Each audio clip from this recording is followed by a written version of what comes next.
versículos del Lucas 18, del 9 al 14. Hemos estado estudiando las parábolas del Señor.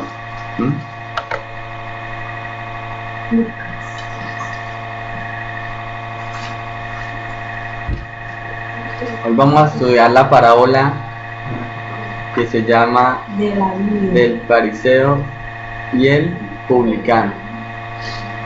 Vamos a empezar a leerla y vamos a rotando la lectura hasta cuando alcancemos, del 9 al 14.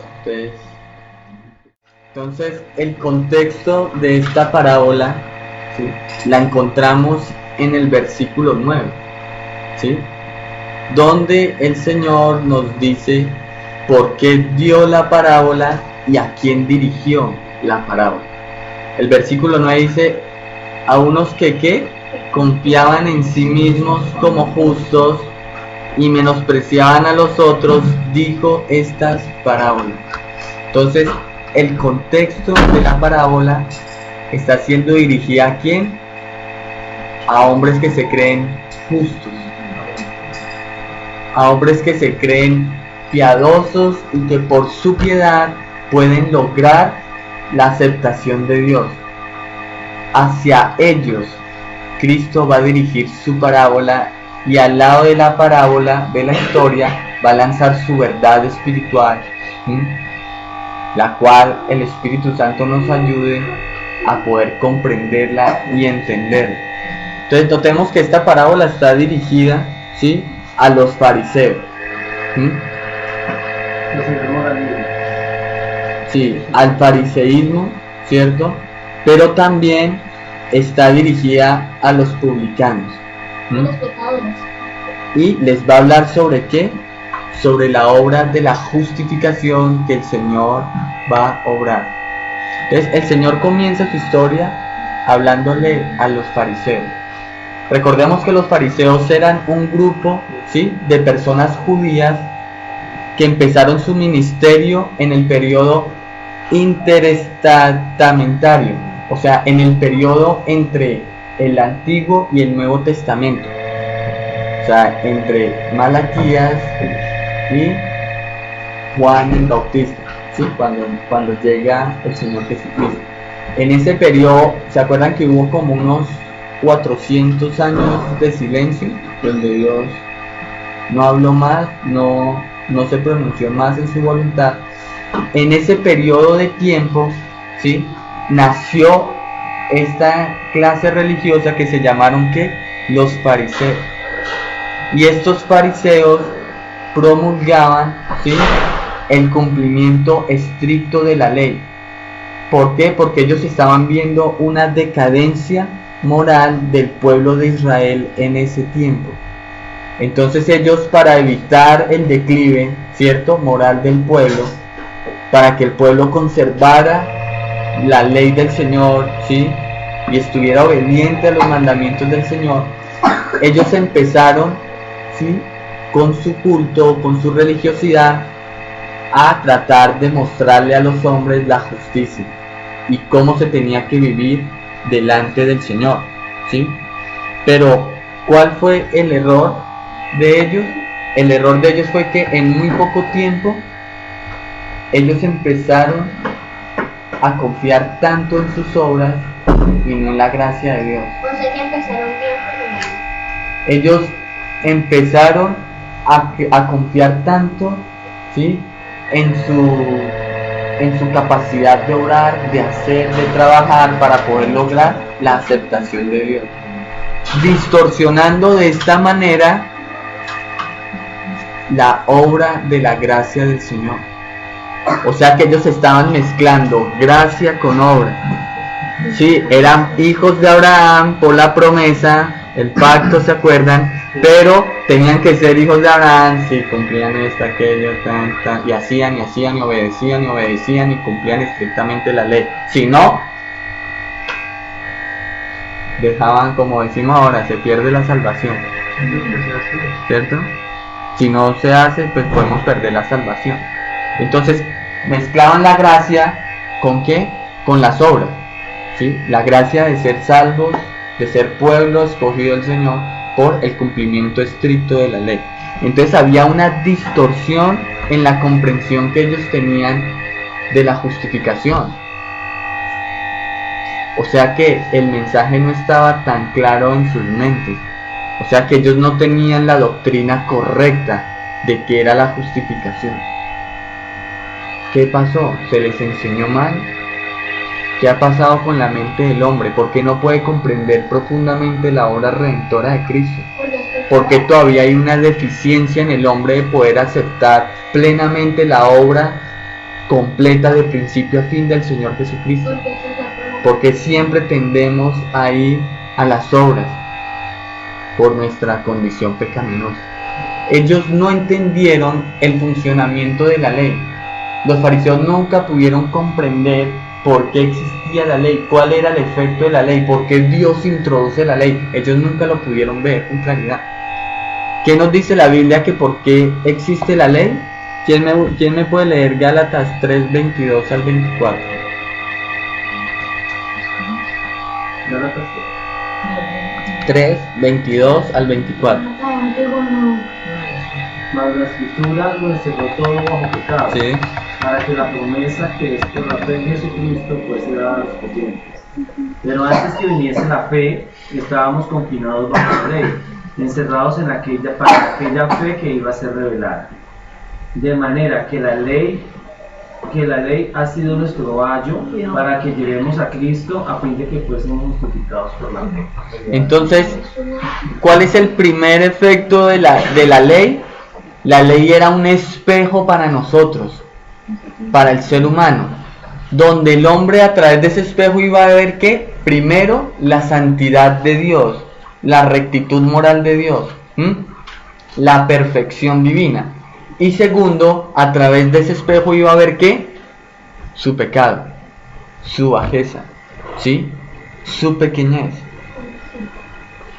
Una señora una vez le dijo a un pastor: uy, pastor, terminó el culto y le dijo: usted me hizo ver así de pequeño. Y se quedó mirando el pastor y le dijo: uy, no, eso es mucho. Eso es mucho. Yo creo que debería ser menos que esto.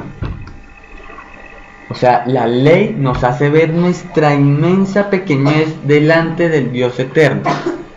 Y al ver esa verdad y esa realidad en nosotros, ¿en qué se convierte la ley en ese momento? En nuestro ayo. ¿Para qué? ¿Para llevarnos a dónde? ¿Qué sería ayo? Para llevarnos a Cristo. ¿Ustedes saben qué es ayo? Ayo era... ¿Cómo? No. El ayo, ¿sí? En las casas de las personas que tenían dinero, ¿sí? El ayo era la persona que educaba y enseñaba a los hijos. Eran los maestros, era el ayo, el que instruía, ¿sí? La persona encargada de enseñar. O sea que la ley se convierte en ¿qué? En nuestro maestro. La ley es nuestro maestro que nos enseña ¿qué? A Cristo, que nos dice: aquí usted lo único que necesita es Cristo, es ir al Señor. La ley es ese ayo que nos lleva, o sea, ese mentor, ese maestro que nos lleva hacia la persona del Señor Jesucristo. ¿Por qué? Porque sabe que la ley misma en sí nunca nos puede salvar, nunca nos puede dar la salvación ni la justificación. Como mi papá. Como tu papá. Tu papá es un ayo que les enseña a ustedes. Entonces ellos empezaron, ¿sí?, a engendrar una doctrina de salvación que se llamó ¿qué? La segregación. Ellos pensaban ser salvos ¿por qué? Por segregación. ¿Qué quiere decir que es la salvación por segregación? Por parto. ¿Cómo? Como por parto. Más o menos, la segregación quiere decir que la persona era justificada delante de Dios si podía, ¿sí?, mantenerse limpia de cualquier contacto con personas que estuvieran contaminadas de pecado. con una salvación sistemática de las obras de la ley. Bueno, ¿sí? él lo decía, ¿no? Que no pueden aceptar. Ahí empieza a engendrarse esa doctrina de justificación, pero realmente es una doctrina equivocada, porque de eso no se trata la justificación por la fe, ¿sí? Pero se empezó a engendrar en ellos la doctrina de la justificación por segregación. Ellos estaban completamente ascéticos, ¿sí? Libres de contaminación, pues eso era lo que creían ellos, ¿sí? Y que por ese medio iban a ser justificados. ¿Cómo vemos esta doctrina clara en la parábola del Señor? La vemos, ¿se acuerdan cuando Él empieza a darle gracias al Señor? ¿Y qué dice? Dice, puesto en pie, oraba consigo, me decía, te doy gracias porque no soy como los otros hombres, ladrones, injustos, adúlteros, ni aun como este publicano. Ahí estaba demostrando la doctrina de ¿qué? De la salvación por segregación. Está diciendo, gracias Señor porque yo no tengo participación con ellos, yo no me contamino. Por eso criticaban tanto a Jesús y decían, y este comedor y bebedor con pecadores, ¿sí? Y bebe con los publicanos. Uy, no, Cristo, tienes que ser santo, apártate de ellos para ser santo. Tenían una idea incorrecta de la salvación. Entonces nadie puede salvarse por segregación. ¿Cómo? No, nadie. Entonces, este fariseo tiene una comprensión gravemente distorsionada de lo que significa la justificación, de la doctrina de la justificación por la fe, ¿sí? Entonces, este publicano es un hombre, ¿sí? Que cree que puede ser justificado delante del Señor si puede alcanzar una perfección en sus obras, ¿sí? Si de esta manera puede añadir méritos a la gracia del Señor y si puede añadir a su fe sus propias obras, añadiéndole el esfuerzo personal a la obra de Cristo en la cruz del Calvario. Esos hombres creen de esa manera. Y lo más lamentable es que hay cristianos en el día de hoy, ¿cierto?, que piensan lo mismo. Ellos dicen, bueno, es solo por la gracia de Dios, ¿cierto?, la salvación, pero yo tengo que obrar, yo tengo que hacer también, ¿cierto? Entonces ellos mezclan las obras con la gracia del Señor. Lo mismo enseña Roma. ¿Roma qué enseña? Roma enseña que alguien que pueda ser justificado delante del Señor tiene que tener la justicia inherente residiendo en él. ¿Qué quiere decir que la justicia inherente resida en la persona? Roma está diciendo, ¿sí?, que primero uno tiene que ser santificado para después ser perdonado. O sea que para tú alcanzar la justificación, ¿qué tienes que hacer? Ser primero santo, para así ser aceptado por el Señor. Alteran el orden de la Alteran el orden del Evangelio. El Señor lo está mostrando aquí, ¿cierto? Este fariseo se estaba justificando, o sea, estaba mostrando su vida de piedad para alcanzar la aceptación delante de Dios. Y acuérdense que al final el Señor les dice, pero ¿quién salió justificado después de todo? Y les muestra quién va a salir realmente justificado, ¿cierto? Entonces, cuidémonos de caer en esa religiosidad, ¿sí?, de mezclar nuestras obras con la obra sacrificial del Señor Jesucristo. La obra del Señor Jesucristo tiene que permanecer pura, ¿sí?, sin mezcla de ninguna cosa.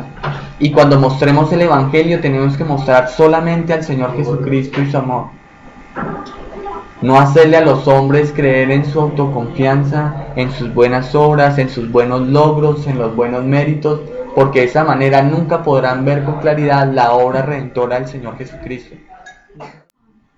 Entonces, cuando nosotros volvemos a contemplar, ¿sí?, la maldad de las personas, ¿cierto?, y la maldad de este mundo, y si empezamos a vernos nuestros pecados como a cosas pequeñas y maldades pequeñas, ¿cierto?, eso hace que rápidamente nazca un sentimiento farisaico, fariseísta en nuestro pecho, ¿cierto? Porque cuando empezamos a considerarnos mejor que los demás, estamos en un grave error. Por eso las personas piensan que haciendo las cosas bien, tienen ganado el cielo. Porque ellos no ven tan graves sus pecados como el del resto del mundo. Entonces ellos piensan que haciendo ciertas cosas buenas van a tener el favor del Señor.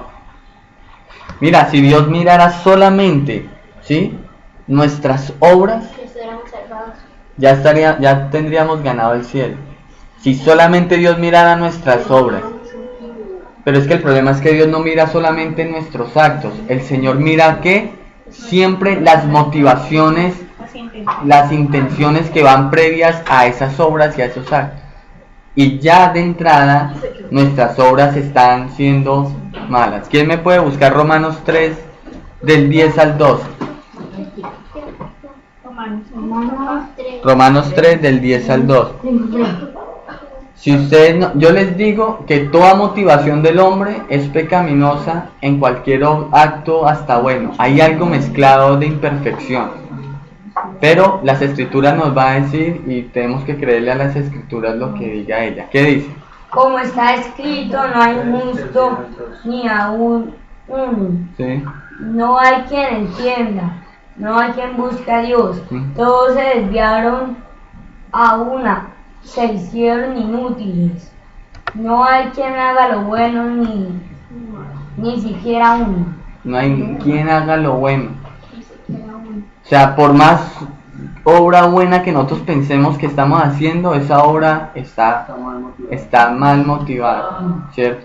Entonces, donde Dios mirara solamente nuestras actuaciones, la doctrina de la justificación por obras sería exaltada y tendríamos que predicar ese evangelio, que somos salvos por nuestras acciones, por nuestro obrar. Pero el Señor mira son las motivaciones, y por eso nuestras obras se contaminan y llegan a ser malas delante de los ojos del Señor. Entonces necesitamos una justicia que no sea inherente a nosotros, sino una justicia que sea que esté fuera de nosotros, una justicia extranjera, fuera de nosotros, para poder llegar al verdadero perdón y a la verdadera salvación. No podemos encontrar justicia dentro de nosotros mismos. Tenemos que buscarla ¿dónde? Fuera de nosotros, para poder ser salvos. Esa es la base primordial de la justificación. Entonces, el Señor está haciendo un contraste del fariseo, que tiene una distorsionada, ¿sí?, manera de ver la justificación, la salvación. Él piensa que es por obras, por su actuar. Pero el Señor nos va a poner en la perspectiva correcta, ¿sí? Y nos va a mostrar que aún el más pecador de los pecadores puede ser salvo por la gracia divina. ¿Cómo nos muestra el Señor la salvación en este pasaje? ¿Cuál es la actitud del publicano? Dice, más el publicano que, estando lejos, él no estaba airándose por sus buenas obras, por lo bueno que hacía. Yo creo que aunque este publicano era considerado el mayor de los pecadores en su época, el publicano era el que era el cobrador de impuestos. Entonces eran ladroncísimos, eran usureros, ¿sí? ¿Se acuerdan que yo les expliqué? Eran judíos, ¿se acuerdan lo que yo les expliqué? Eran judíos al servicio de Roma. Entonces Roma le decía, ¿sí?, le decía a Roma, ellos eran los recaudadores de impuestos, ellos eran la DIAN, ¿sí? Entonces Roma le decía, bueno, usted tiene que recogerme los impuestos allá, ¿sí?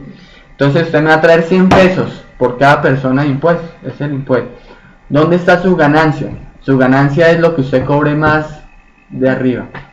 Si usted cobra 200, 300, cójalo, a mí me trae 100, punto. Entonces Roma los respaldaba a ellos. Si ellos llegaban y le decían a Sandra, no Sandra, son 500 pesos. Sandra, no, ¿cuáles? Si son 100 pesos, no, son 500. Y tenía que pagarlo, si no Roma la justiciaba. Porque ellos tenían el respaldo de Roma. Entonces el publicano le cobraba los 500 pesos a ella y le llevaba solo que 100 pesitos a Roma, y él se quedaba con ¿cuánto? Con 400. Entonces era un odio acérrimo que tenía el pueblo de Israel por los publicanos, eran los más despreciables del pueblo. ¿Ustedes se han dado cuenta que el mensaje del Señor es el mismo?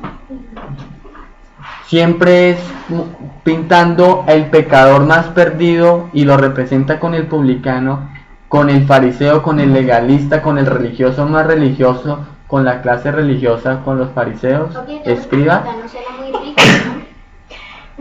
¿Ustedes se acuerdan que en el hijo pródigo es la misma figura?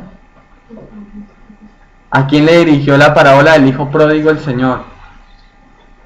Fariseos y publicanos, estaban esas dos clases de personas. ¿A quién está dirigiendo ahora esta parábola?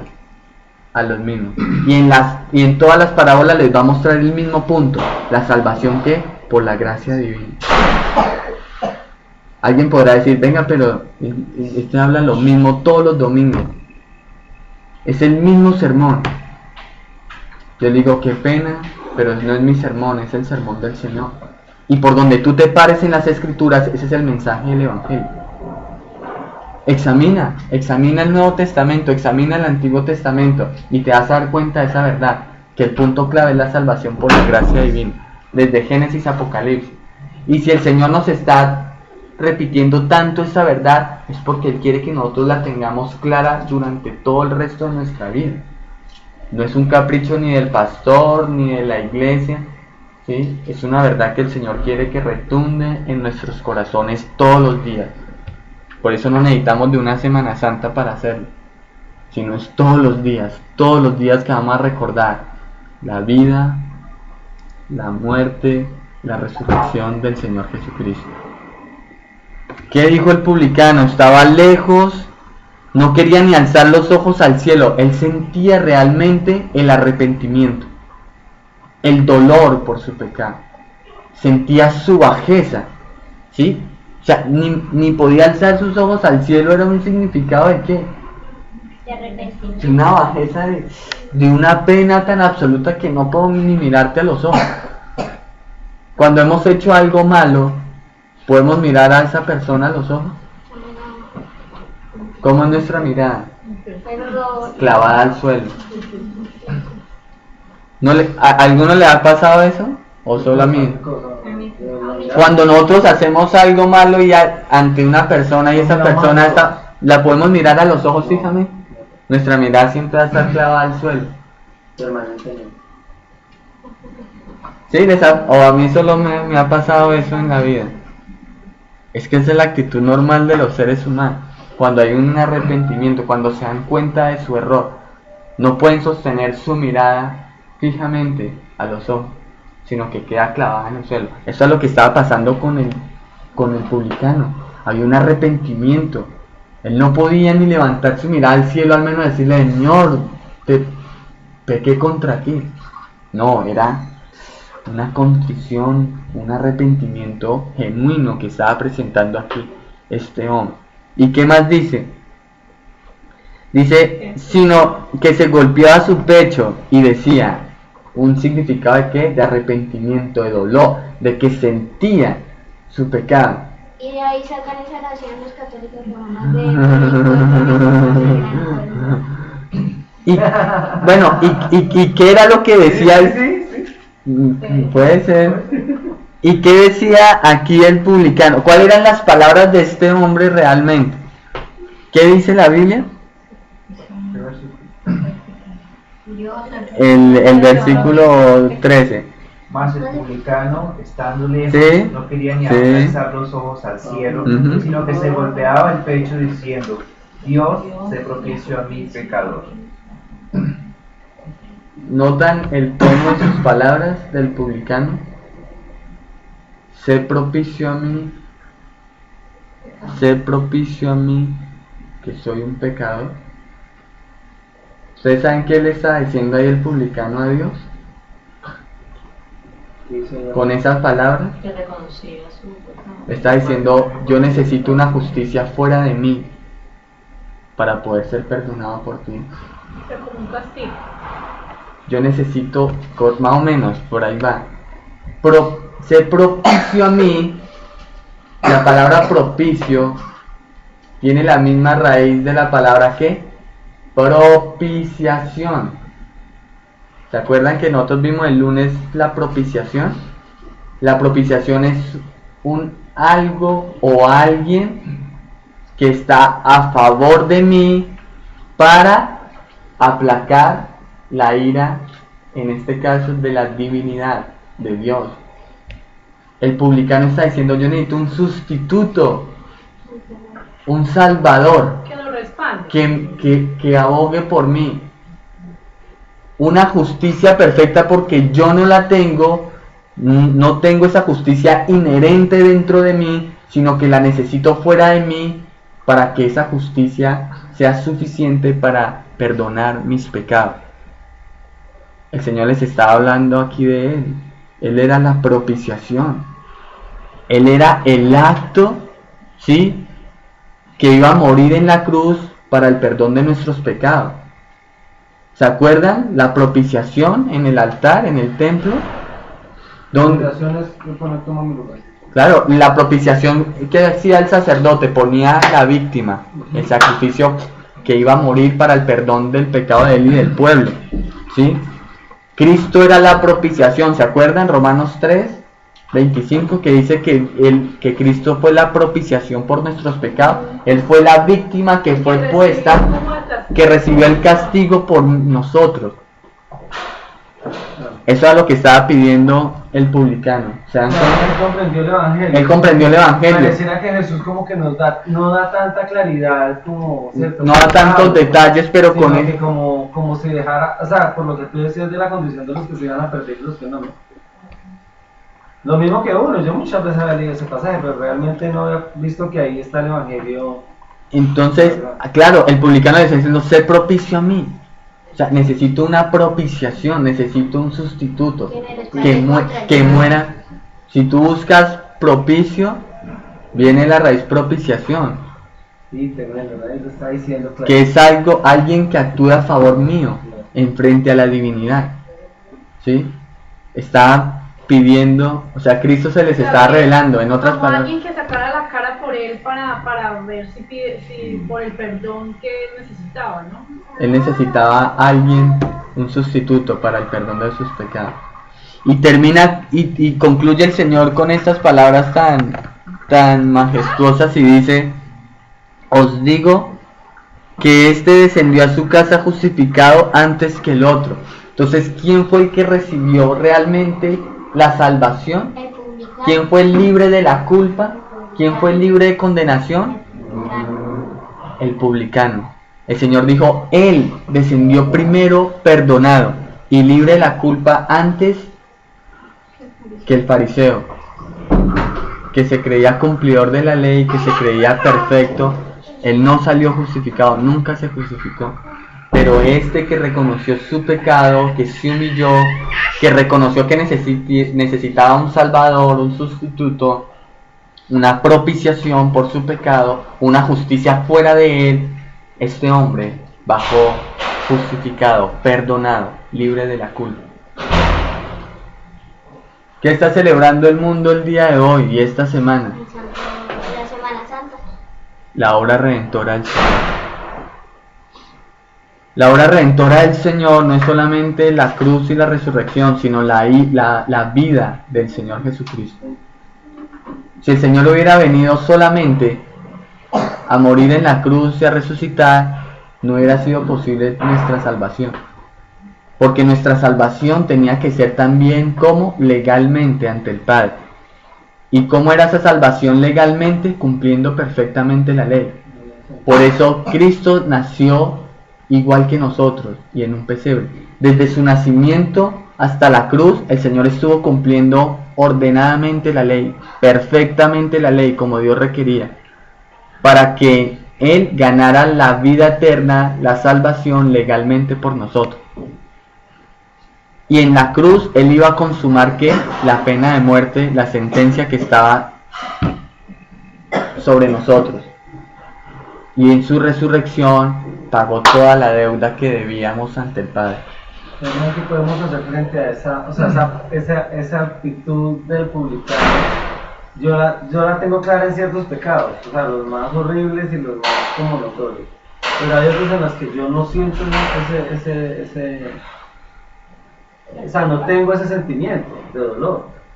Yo creo que O sea, hay otros en los que yo digo, si será tan mal, pues pero como, a pesar de que la palabra me lo enseña, yo no tengo esa actitud delante de Dios. Bueno, yo creo que nuestra oración debe ser: Señor, muéstranos con claridad nuestro pecado, aún los que son ocultos. ¿Te acuerdas lo que leímos en el Salmo ayer?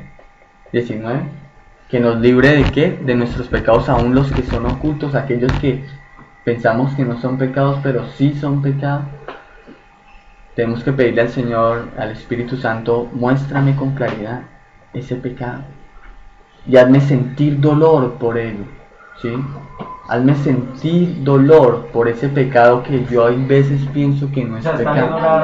Claro, debemos orar de esa manera, que el Señor nos muestre con claridad, que nos haga sentir dolor por su pecado, pero que nos dé la confianza y la certeza que en Cristo tenemos el perdón absoluto de nuestros pecados. Es que ahí tiene que radicar nuestro evangelio, la certidumbre de que tenemos que tener de que Cristo perdonó absolutamente todos nuestros pecados. En el momento en que tú te acerques a Cristo, al Padre, tú tienes que acercarte con la plena convicción: tú perdonaste todos mis pecados, Señor, gracias te doy. Eso es liberador para nuestras almas. Así no haya pasado un momento previo Es que esa debe ser nuestra constante, nuestra convicción plena. Él ha perdonado todos nuestros pecados y nunca más se acordará de nuestros pecados y de transgresión. Nosotros sí nos martirizamos por nuestros pecados y por lo que ha sucedido en nuestras vidas, ¿cierto? Y el dolor que hemos tenido en nuestras vidas, ¿cierto? Nosotros sí nos martirizamos por eso. Pero el Señor, ¿qué está diciendo? Eso quedó sepultado, hijo mío. El que está en Cristo, nueva criatura es. Todas las cosas viejas que dice el Señor, ya, eso quedó sepultado. Eso debe quedar sepultado. ¿Por qué? Por la falta de la palabra. Claro, eso debe quedar sepultado en nuestras vidas. Si todavía eso revive en nosotros, sí, de un momento a otro usted se da cuenta y puede estar con el tenemos que pensamiento. revisar nuestro arrepentimiento. Porque eso no debe revivir más en nuestra vida. El dolor, ¿sí?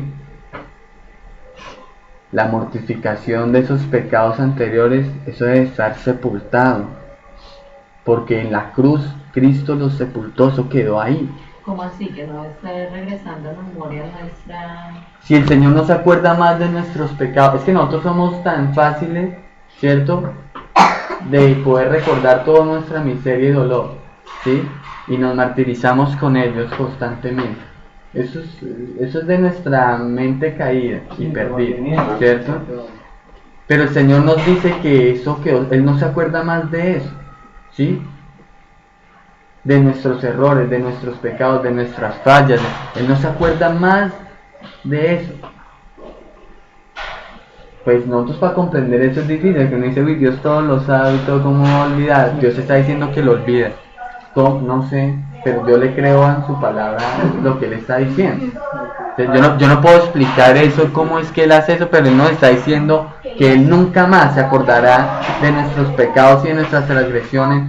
Yo por fe debo creer que Él no lo va a recordar nunca más. Entonces nosotros, ¿por qué vamos a estar abocando el dolor en nuestras vidas? Y el pecado en nuestras vidas, el pasado. Cuando el Señor nos dice: el que está en Cristo, nueva criatura es. Las cosas viejas pasaron, eso ya quedó atrás. Y aquí todas son hechas nuevas. Entonces, si estamos cargando lastres del pasado, ¿sí?, debemos revisar nuestro arrepentimiento. Debemos volver a revisar nuestra relación con Cristo y nuestra comprensión del Evangelio. Porque algo debe estar fallando. Algo hay de distorsionado en nuestras vidas. Si abocamos el pasado, si volvemos a ver cosas del pasado en el presente, ¿sí?, si encasillamos en ciertas personas acciones del pasado aun si esa persona no tuvo nada que ver, pero reflejamos el pasado en esas personas. Algo defectuoso está en nuestra relación con el Señor. Si aún sentimos, ¿sí? Rabia, dolor por personas, algo ha pasado. Si no la vemos con misericordia. Si no vemos con amor y misericordia a esas personas. Porque si el Señor perdonó nuestras vidas, no se acuerda más de nuestras miserias, porque yo no voy a perdonarte a ti y olvidar todo lo que tú hiciste, lo que tú me hiciste, ¿cierto? Porque si el Señor me dice que lo que yo recibo de gracia, ¿qué tengo que hacer? Dar de gracia. Si yo no estoy dando esa gracia de perdonar, de no ver más el pecado que tú has hecho, de no ver más la maldad que tú has hecho en mi vida, si yo no hago eso, hay algo distorsionado, la verdad del Evangelio no ha sido clara en nuestra vida y debemos pedirle perdón al Espíritu Santo, al Señor, y pedirle al Espíritu Santo que nos ayude, ¿sí?, a poder sobrepasar eso. Es con la ayuda de Él, ¿sí? Es con la ayuda de su palabra. Pero la certeza que debemos tener en el día de hoy, todos los días, es que Cristo nos perdonó absolutamente. No le debemos nada a Dios.